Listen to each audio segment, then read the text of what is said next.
Howdy folks, it's your good buddy Uncle Bill here, and here's the situation.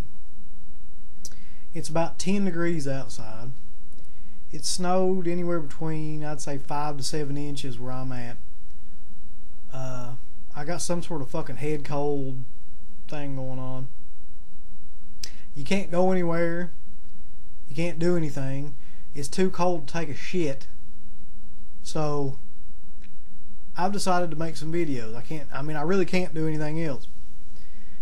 And I wanted to, most of the stuff that I've done recently has been unboxing videos and just Christmas related or DVD updates and stuff like that. So I wanted to get back to doing some videos that are actual kind of opinion piece videos and stuff like that. So I was trying to think of some good topics.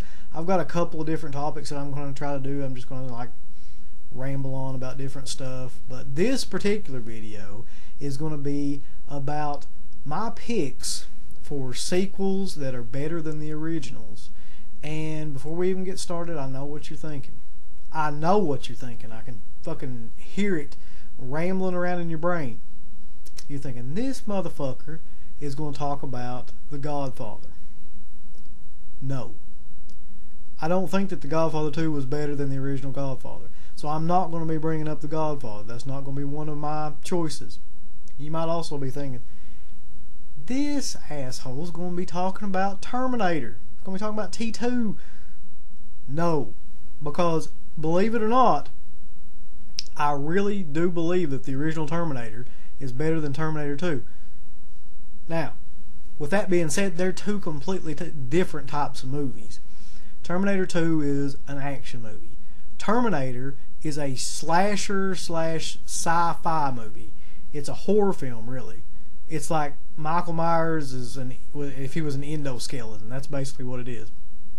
T2 is it's basically a fucking Robert Zemeckis movie compared to the original Terminator. So I won't be talking about that. You might also be thinking I'll be talking about Empire Strikes Back. Empire Strikes Back is better, in my opinion, than the original Star Wars. I think that it's probably my favorite Star Wars film ever, and I don't count the prequels, and neither should you. Just stop. Just don't even act like those movies exist. Okay. Anyway, so I picked 5 because I thought that would be 5 is an okay number as far as if you go over that, then we're just gonna be rambling on forever. So I picked 5, even though there's more. But you got to admit that when you sit down and think about it, if you exclude those 3 films, it really gets a little bit harder to think about sequels that are actually better than the original movies, because just the idea of making a sequel usually means that there was something about the original movie that made people really like it, or that there was a market for it, and you're just basically copying what you did in the original film, which makes it automatically an inferior product. But these movies, in my opinion, are, because of casting or direction or the script, have gone and surpassed the original film. So the first one I'm going to talk about is one that, if you know anything about the kind of films that I like and don't like, you probably would be expecting this one. I don't like the original film that much, so it made it a little bit easier for this film to actually beat it. But I'm going to pick Poltergeist 2 as my first one, which I think is a better film than Poltergeist. I'm not saying anything about Poltergeist 3. I think that's a movie best left untalked about. So Poltergeist 2 it basically picks up where the original Poltergeist left off, but in this one, the ghosts and the spirits that have been following Carol Ann from the original film take the form of this religious cult figure named Reverend Cain, and therein lies the sole reason that this movie is better than the original film. Sure, the original film was directed by Steven Spielberg with, I don't care what you say, maybe Tobe Hooper directed a little bit of it and then got his ass shit canned But that movie, in my opinion, was primarily directed by Steven Spielberg. It looks exactly like a Steven Spielberg film. So anyway, Tangina, the psychic by Zelda Rubinstein is back.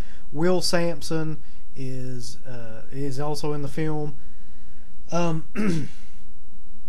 You get a lot of backstory about what happened with the cult that the Reverend Cain was a part of, but the real gist of the story is that the guy that was playing Reverend Cain, and for the life of me I cannot remember his name right now, was dying while he was making the film.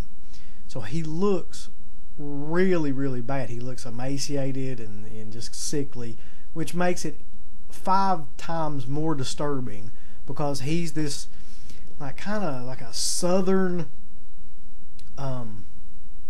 it's like a Southern Baptist-esque kind of preacher guy.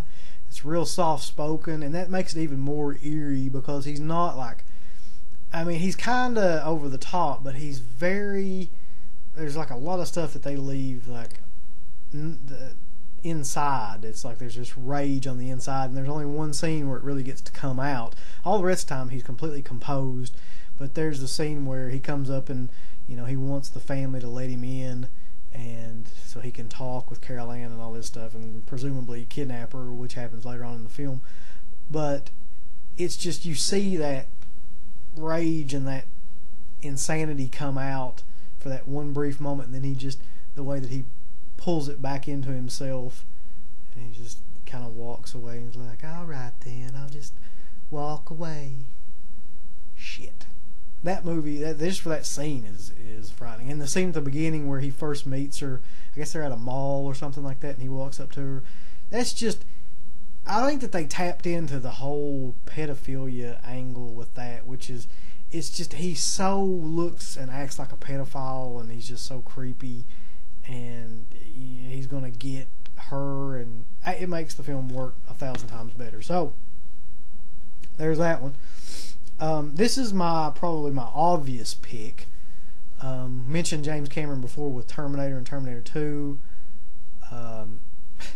Basically that guy, I don't know what it is about him, but he can basically do no wrong, with Avatar being, you know, the #1 film, second highest grossing film, probably will end up being the biggest grossing film. He'll end up beating himself. But this one is one where he can do no wrong either, and this isn't, but this is my pick, but this isn't the real film. This is the original Alien, because I could not find my copy of Aliens, so just to give a visual representation, it's an alien film here. But Aliens would be the one that I would pick. Now, once again, 2 completely different types of films. You've got Alien, which is kind of, it's the very, it is the Star Trek to the Star Trek 2 Wrath of Khan. There's a lot of interior shots of the ship. Geiger he developed a lot of the visual effects on this film, and there's a whole lot of time in the original Alien that's spent just kind of documenting all this wonderful visual artistic stuff that he's done. So you got all that, and it takes up a good portion of the movie. So because of that, the movie moves incredibly slow. You get these long pan shots. As a matter of fact, that must have been a popular thing to do in the 70s, was just have these long exposition and pan shots and of everything going on. But the film moves a lot slower. With Aliens, basically within the first 15 minutes of the film, you get a little bit of backstory, but you hit the ground running. I mean, within the first 20-25 minutes of the film, half of the Marine crew is wiped out. And it's just, it is like, you know, Terminator 2. It's the same type of thing. It's just action-packed to the very end. Great ensemble cast of people with Bill Paxton and Sigourney Weaver and Michael Biehn and Lance Henriksen.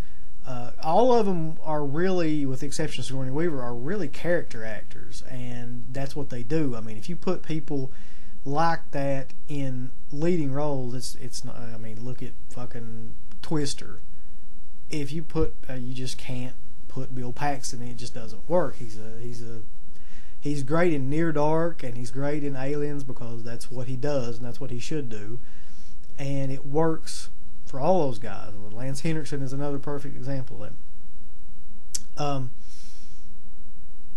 Also, a lot of people, the only thing they criticize is Newt, the character of Newt. Is it an annoying character? Yes.